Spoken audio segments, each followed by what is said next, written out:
Ngayon mga paps, i-review naman natin itong Kia Soluto, the sedan of Kia, no? It have a 1.4 engine na available ang manual and automatic transmission.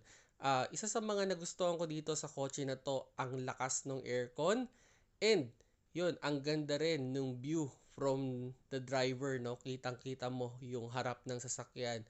Halos less yung kanyang blind spot, no? So in terms of driving, maganda siya sa city. And yun, in terms of acceleration, okay naman yung acceleration niya, smooth yung kanyang acceleration, not too aggressive.